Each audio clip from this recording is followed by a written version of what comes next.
You have found yourself on Locked On Bulls. On today's episode, we're talking about the Bulls' loss against the Sacramento Kings and starting off this road trip. Unfortunately, with the loss, we'll also be giving an update on what's going on with Patrick Williams and the latest there. All that and more on today's episode of Locked On Bulls.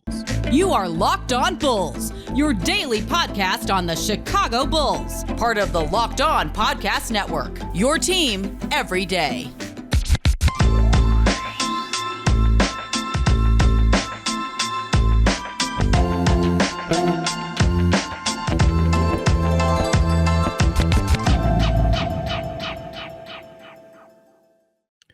What's going on? You have found yourself on Locked On Bulls. I'm CEO Haize. That's Pat the designer. And we are covering the Chicago Bulls, and we're part of the Locked On Network, your team every day. Pat, unfortunately, we don't come with good news or good topics to talk about. Well, we got some good topics to talk about, but they're not good in nature. The Bulls start off this West Coast trip, a late in the season West Coast trip, with a loss to the Sacramento Kings. What did you make of this loss, brother? Bad loss. Bad loss. There's no way to sugarcoat it, right? Like you try to come in here and feel positive and you try to say, hey, look, these are the reasons why this team lost. These are the reasons why this team got down. And I can say that for the first half, right? I understand why the Bulls got down in the first half. You go down 21, for the love of God, 21. They go down 21 points to the Sacramento Kings. But in that time span, shot the ball horribly. Like worse than probably the worst shooting night we've ever had this season. At one point, we were like 2 for 12. Yeah. We put up 17 points in the first quarter. We didn't finish the half with 50 points. One of our lowest point totals of the half, I believe it was at 43, something like that. Crazy. Don't finish the half with 50 points. But I can excuse bad shooting nights. This is the NBA. And teams have bad shooting nights. That is not new to us. That is not a foreign concept. Oh my God, what happened to the Bulls? They shot poorly. I can excuse that. What I can't excuse is when you fight your way back. When you seemingly play perfect in the second half to the point where you outscored them by 9 in the third quarter. And then in the fourth quarter, you come out and you're outscoring them at a 14-2 clip. I think at one point it was 14-4. And to close the game, you allowed them to score 20 points in the last 6 or so minutes to put you away by 9. That is inexcusable. If you're serious, if you're a real competitor, a real championship contender, when you cut this game to 1, you need to keep your foot on the team's throat. I can live with you having a bad shooting night. NBA teams are going to have a bad shooting night. Hell, the Los Angeles Lakers are having a bad shooting season. Like, I can live with teams having a bad shooting night. What I cannot live with and what will always drive me crazy is when you get these teams that we would say should be beneath us in your sights and you have the chance to put them away.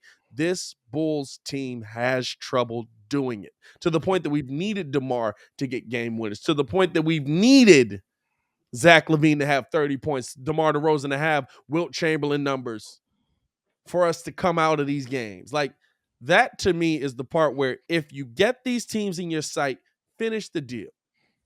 Knock them off. We should be talking about a dub tonight. Tonight's and it's one loss. I'm not saying that this is the team that we have. I'm not saying this is the entire theme of the season. But tonight is a bad loss. And I want the Bulls to just put this behind them, move past it. But tonight you got to sit on it. Yeah. You gotta pause. You gotta hold that one. Tonight you gotta hold that one. That was that's on me. Yeah, I mean, everything that you said, I really just want to say preach after the fact and play the good music when the pastor's going off. I want to play that right now, but we can't.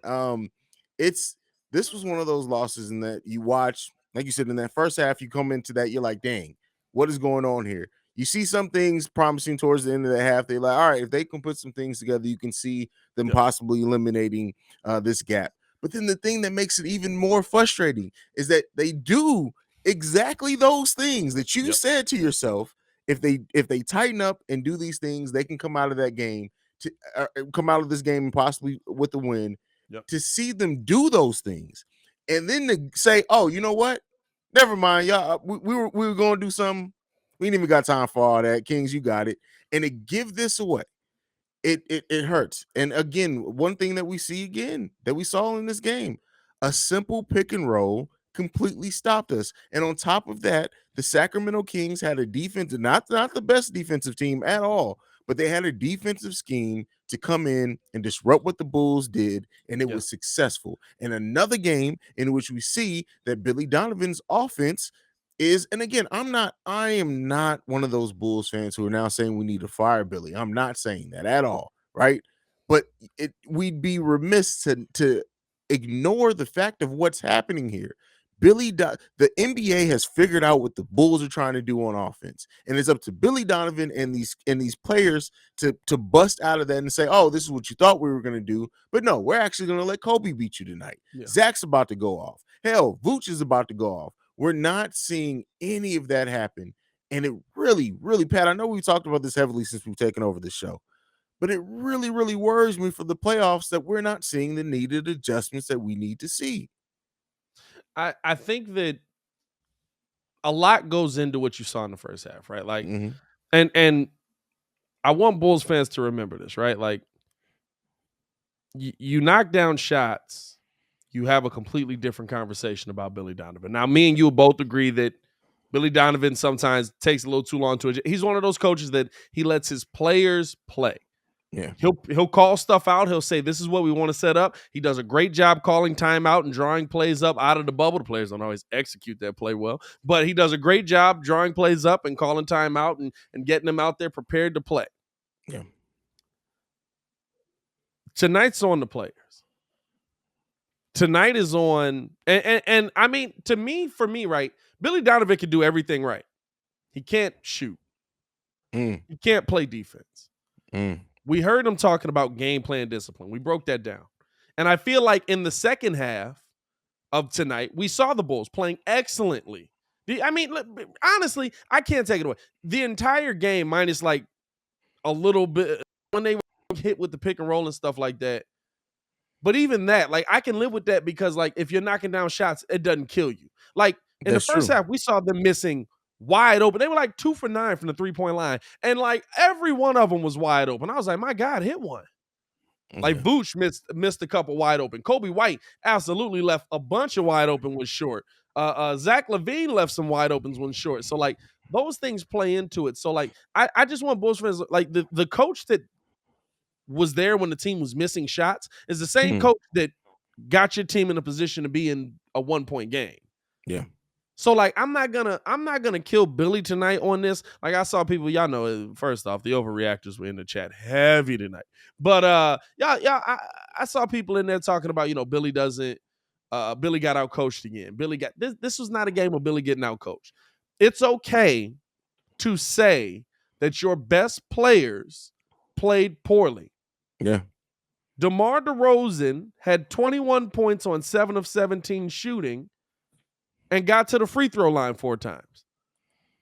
Zach LaVine had 27 on 8 of 18 shooting and got to the free throw line 5 times. Like, it's okay to say, hey, they had bad nights. They did not play well enough to win this game. That's okay.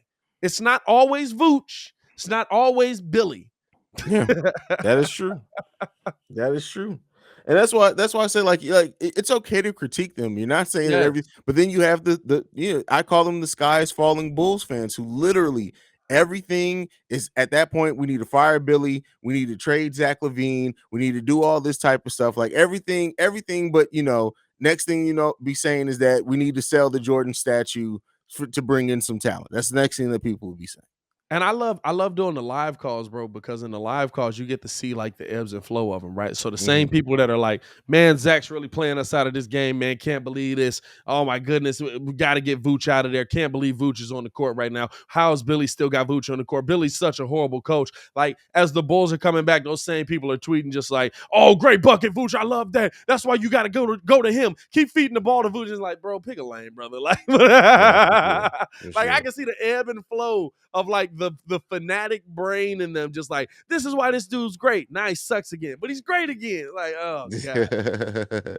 All right, that's and Bulls fans are just hilarious, and I'm sure every fandom is like that. But yeah, it the way that it swings so bad from game to game, I can only imagine seeing it swing real time. That's Yeah. like something I don't need to experience, man. I don't need to experience.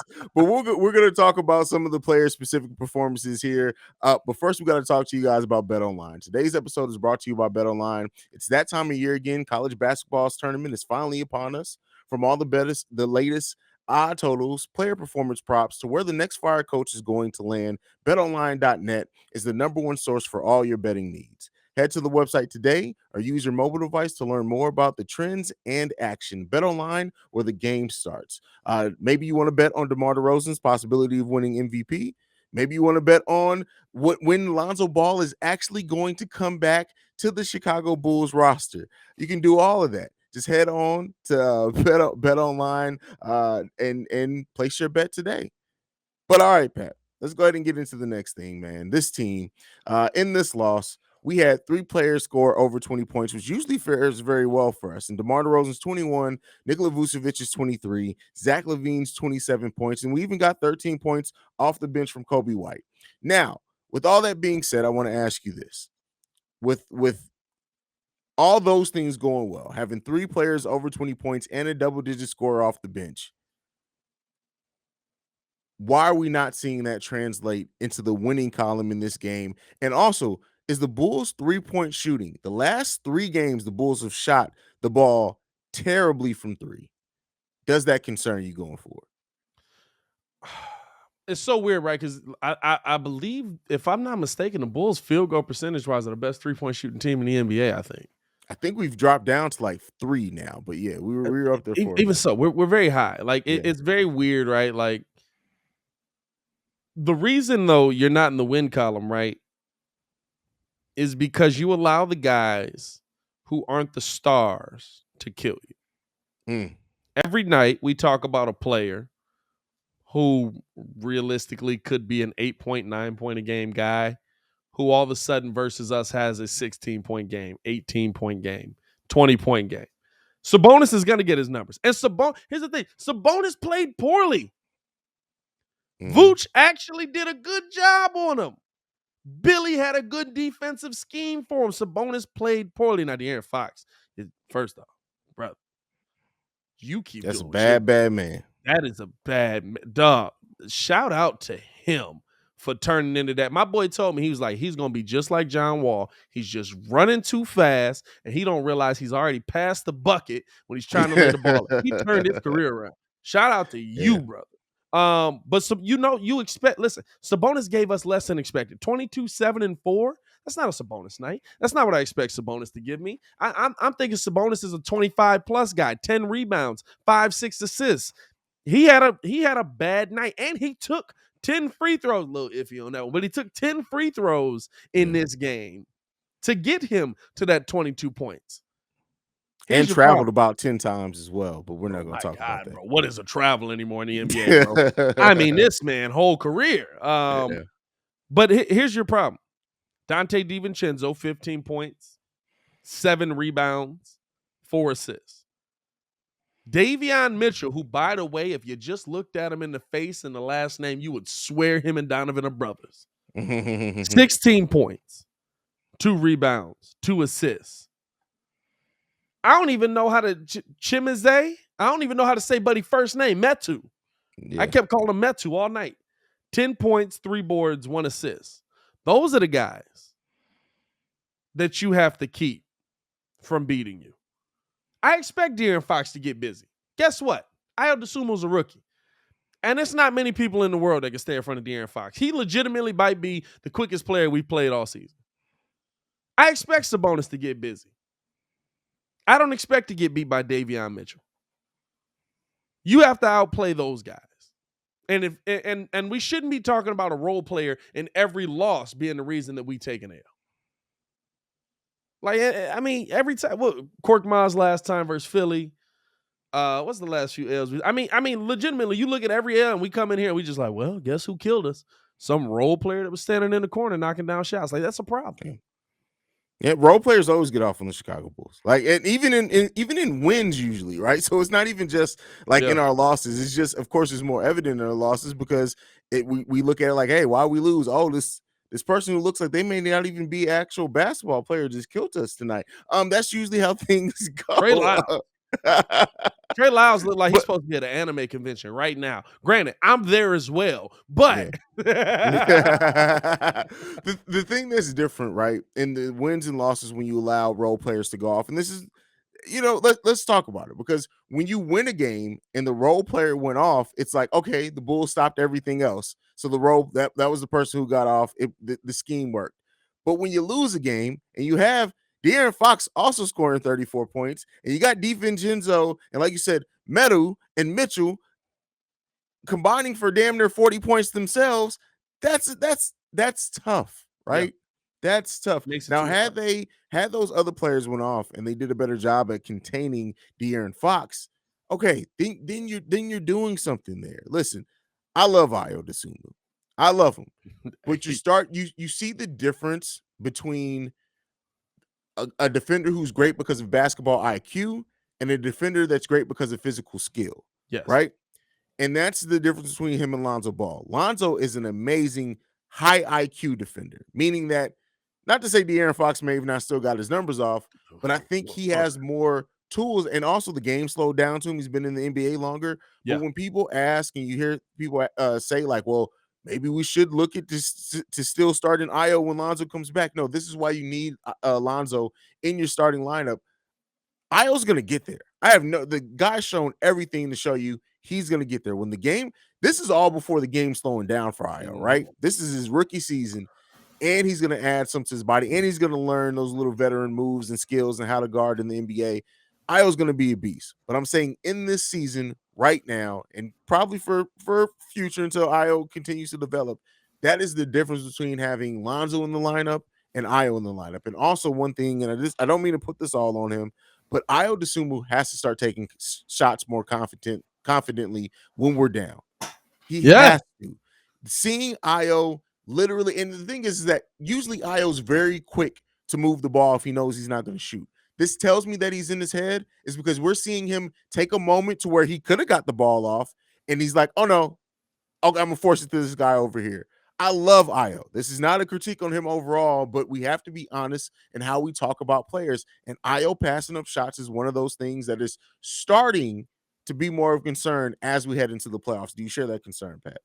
It I'll say this. I said it on the live when Billy benched him in the fourth, right? Io Mhm. means more to you on the floor if he's playing his defense and he's scoring the ball. Yeah. Billy Donovan had to sacrifice defense on one end to put Kobe White in because Zach LaVine got the ball out to Io DeSumo and Io kicked it up to Javante and it became a 24-second violation. Yeah. You know what I'm saying? And Io had the shot. Io had the open look. And so to me, like, not that I'm concerned overall. Listen, he's a rookie. Like, I get it. There's going to be someone, and this loss does not fall on him in the Yeah. slightest. We could say Io got cooked by De'Aaron Fox. So did Caruso, and that's our best defender. He had Caruso going the wrong way a couple of times. And guess what? Mhm. So did Derrick Jones Jr. So did Zach LaVine. Whoever was on him tonight was barbecue chicken. Shout out Shaq. Like, so I'm not tripping on Io for that, but I feel like when Billy had to make the decision to, hey, we got to go to Kobe White. And granted, that decision got you back to a 1-point game. It works out for Very you, much but so. you wanted to have that defense still on the floor. You wanted to have that defense still in the game to the point where you could stop what they were trying to do on the other end because the better defender is Io DeSumo. Yeah. And when he's not taking those shots, it's like, all right, well, I need the guy out there because now we're down 8 again. I need the guy out there that can take shots. I need a guy out there that can score. And so it's the give and take of it. I'm not tripping on it, especially because he's a rookie. But I mean, I think we keyed in on it, dog. Like when you look at the role players to get out, look at the game we just won versus Cleveland. Mhm. 33 minutes for Isaac Okoro, 6 points. Kevin Love, 33 minutes, 10 points, 11 boards. Had a good game, K Love game. All right. Dean Wade played 20 minutes. I refuse to call him D Wade. Dean Wade played 20 minutes, 7 points. Rajon Rondo played 16 minutes, 8 points. You know what I'm saying? Like, when you're able to keep those guys under wraps like that and they're not able to get off, it makes the dub easier. Guess who still got off? Darius Garland. Was it a tough 25? Heck yeah, 25. Evan Mobley, 17 and 7. Like, you can't have, like you said, you can't have the stars go off and the role. That's how you take an L. Yeah. And we should be able to beat these role players. We've got enough defense back in this lineup. There's no excuse for the Bulls are hurt. Zach LaVine is down. We have enough defense back in this lineup that you shouldn't have got down 20 to a Sacramento Kings team that punched you in the mouth like that. That is a fact. Man, let's keep it going, dog. Let's keep it going. Appreciate y'all for tuning in and rocking with us as always, man. I want to tell you guys about rockauto.com. This episode is brought to you by Rock Auto. With the ever-increasing numbers of makes and models, it's now impossible for your local chain auto parts stores to stock all the parts you need. Why endure often pointless and seemingly intimidating questions like, is your Odyssey an LX or an EX? And wait while the person behind the counter orders parts on their computer, choosing the only brand the warehouse happens to carry. You have computers with access to rockauto.com at home and in your pocket. Now, listen, we've all been there, right, Haize? You sitting there, you go into the store, they typing up the little thing, and they're like, yeah, all we got is this part right here. It should work for you. It still fits the car, blah, blah, blah. All of a sudden, you take your car back to the dealership. They looking at you crazy like, what is this, my guy? Why choose to spend 30 to 50%, even 100% more for some of these parts from a chain store or car dealership when you can go to rockauto.com? It's a family business serving do-it-yourself people for over 20 years, and their prices are reliably low for every customer. Now, listen, here's the call to action, right? Hold on. There we go. Here's the call to action. Go to rockauto.com right now and see all parts available for your car or work truck, right? Locked on in their How Did You Hear About Us box, so they know that me and Haize sent you over there, man. Amazing selections, reliably low prices, all the parts your car will ever need at rockauto.com. Doom. Well, damn. Okay. All right. Well, that's how you do an ad read, people. Let's go ahead and get into it. Before we leave today, we want to talk about Patrick Williams. It seems like Patrick Williams' return is imminent. Now, we heard that he could return as early as Friday against Phoenix. We did get an update from Casey Johnson today that stated that it may be more towards the end of March. Now, you may hear that, and some people may think, oh, well, what happened? How do we go from Friday to the end of March? Let's keep in mind, Friday is the 18th. So the end of March is literally about 5 days after. Yeah. So, I mean, it's really not that much of an extension. All I would say to that, what it tells me is that he's on the precipice. They really just want to make sure everything is a go before they decide to go ahead and pull that trigger and have him come back. Now, it does seem like for Billy Donovan's comments as well, he'd be returning to the bench rather than the starting lineup. Yeah. So if we're looking at the end of March, I'm just going to say the March 28th game against New York, we'll pencil that in. He went out against New York, maybe some pettiness. He comes back against New York. So that leaves him 8 games, Pat, to have before the start of the playoffs. Is that enough of a time to tune up before we get into the playoffs? You hate to say this, right? But at this point, it doesn't matter. Who's sitting? Like, Pat Will's gonna play. Don't get me wrong, right? Like, but you didn't see Troy Brown tonight. You saw Derrick Jones Jr. You saw Tristan. So like, whose minutes is P. Will taking? And even if he works his way back into shape, how much of an immediate impact is he having? Listen, I love Patrick Williams. I want to see him out there. I want to see him playing well. I want to see him back in the starting lineup, but he's probably not going to get back in there. But the question you have to ask yourself is, if we're relying on a 20, is he 20 even? 21? 20. He's 20 even. Yeah. A 20-year-old kid In his second year, in which he has played 5 games to be the thing that puts us over in the playoffs, he's either having a Michael Jordan-esque comeback or we're in trouble. And I think that, like, if there's 8 games for him to tune up, sure, let's get him back into the lineup. Let's find a way. But like P. Will's length is the thing that we need back out there. P. Will's length is the thing, and his defensive IQ. Does P. Will change tonight's game? You know what I'm saying? Those are the things that I'm trying to figure out. Where like we got to get this guy back. We got to get this guy in here. Stuff like that. Like P. Will to me doesn't change tonight's game. I don't know because healthy P. Will.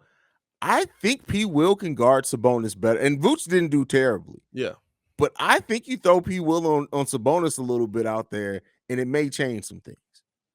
But I think the thing for me, right, is what have we said about P. Will? Like reluctant to take that shot. That's the one criticism that we have. Reluctant to take the jump shot. Mm-hmm. Getting P. Will back, 8 games to go, already a timid mindset offensively. Maybe timid's a little harsh word, but I said it. Okay. 8 games isn't going to change that. Like, it's not like in 8 games he's going to come back and he's going to be like, all right, time for me to drop 50. Well, that's the thing. I don't think they're bringing him back, like you said. Though I don't think it's going to be for his offense. I think if anything else, it's just going to be his focus is getting back healthy, trusting your body before the playoffs, playoffs, playing key defensive stretches that we need you to play, and getting this playoff experience as a 20-year-old. And then we'll see you again next season and see what we can do for it. I love that. That's what I want him to see. I want the most important thing this year, right, Bulls fans. And here's the thing to keep in perspective: if you can win a championship, win it. Yeah. Like if you can get to the Eastern Conference Finals, get there. Yeah. But the most important thing you're getting this season is playoff experience. Mm-hmm. The most important thing you're getting this season is Zach LaVine, Patrick Williams, Kobe White. The guys that you're saying are your possible future are getting that opportunity to be your future. Yeah. And so now they're figuring out how that's going to work. Now they're figuring out how that's going to play out. Now they're figuring out how the playoff actually works. And that's what I want to see P. Will do. I want to see him figure it out. I'm not crazy worried about what is going to happen with P. Will coming back yet, because I don't think he's that piece that puts us over the top in the playoff. That's fair. I just want to see him get himself right, because we haven't seen that this season. I want to see what he can become throughout the rest of this year. I agree with all of that. And that's really what it's about. It's about adding to him, right? Getting him, back in order after missing pretty much the whole season, like you said, outside of 5 games, getting some repetitions out under him. And then next year and over the offseason is where you try to add to his game. It's where you try to find out how you can get him into the offense. It's where you over the course of the preseason, summer league, whatever he has between the end of this season and beginning of next, to where you can get him more comfortable in offense, more aggressive to take those open shots, things like that. This is really just so it's like, all right, let's really see what we can have the most out of it and get the most out of it. But you make a good point about minutes. And that's the thing. I know people have really been worried about what's going to happen once Lonzo is back to our guard rotation. P. Will coming back to the forward rotation. Him, Derrick Jones Jr., Javonte Green, Tristan Thompson, all getting the backup big minutes. How is that going to work out, right? Especially when you have a P. Will, which you're not sure what he's going to be able to give you right away. It's going to be interesting to see what Billy Donovan does with this rotation towards the back half of the season. Yeah, 100%, dog. Like it's going to be. I want to see how he works back into this. I want to see how he figures out his game. I want to see how Billy figures out his game, how he develops. Like there's so many questions with P. Will, and I just want to know the first thing I want to know is, can he answer at least the defensive bell? Yeah. Like we feel like we can't. We saw him, right? We saw him guard Bron, guard Kawhi, guard KD, and do a decent job at it. But can he answer that defensive bell when it matters most? That's the question that we have, and that's the question that coming into the playoffs we're going to have to see. And unfortunately, we're going to have to get that answer only in the playoffs. Yeah, that's the unfortunate part of it, right? But yeah. So a lot of answers left to be told. A lot of answers that this Bulls look to discover about themselves. It's good that this week each has a day in between game. Not only Yeah. for rest of Zach's knee and stuff like that, for them, like you said, to sit in that failure and figure it out. That's really it. Success, some growth comes from failure, and so hopefully they find some way to grow from this and figure it out because it's not getting any easier. We got Utah up next, which is a better team than the Sacramento Kings, and we end this with freaking Phoenix, who right now is on path for 60 plus wins. So It's going. We both picked the Bulls beating Sacramento and Utah as the thing that kind of springboarded them into a maybe able to like, okay, we can beat some of these better teams. Confidence versus Phoenix. By the way, I can't wait. Like if we do beat Utah and Phoenix, by the way, y'all know Championship 7's coming again, right? oh, Like absolutely. that's on the way. Like Absolutely. as bad as tonight is, like Championship 7's back. And Billy Donovan's back from being people not liking him to he's the next Phil Jackson at Oh that point. God, he Yeah. greatest coach of all time. Come on now. But yeah, I just want to see like now it's about listen, can you beat Utah? Can you figure out the things that you're gonna have to do versus them to take that into a Phoenix game? Because versus Utah, right? The thing that we've seen Vooch probably take him out of his game most is the thing that he has to do. He cannot be down in the paint with Rudy Gobert down there. Yeah. Like you got to take him to the corner or to the top of the key and be shooting threes and trying to drive. Because if you don't, Zach LaVine and DeMar DeRozan are gonna have to shoot all day. And if they're not knocking down their shots like we've seen the last couple of times, that's trouble. Yeah. Yeah. We have a shooting night like we did the last couple of days, last couple of games. It's going to be ugly in Utah. Yeah. So all right, man. That's it from us for today. Though, Pat, go ahead and tell them where they can follow you, man. Let's get out of here. Hey man, follow us on everything, man. At Locked On Bulls, of course. And then you follow your boy at Pat the Designer on all my social medias, man. Y'all been showing mad love over there, man. Y'all even get spicy with us sometimes, man. So shout out to y'all, man. Appreciate that. Absolutely. They got spicy, and not this past video, but the one before that in the comments on YouTube. That was very interesting.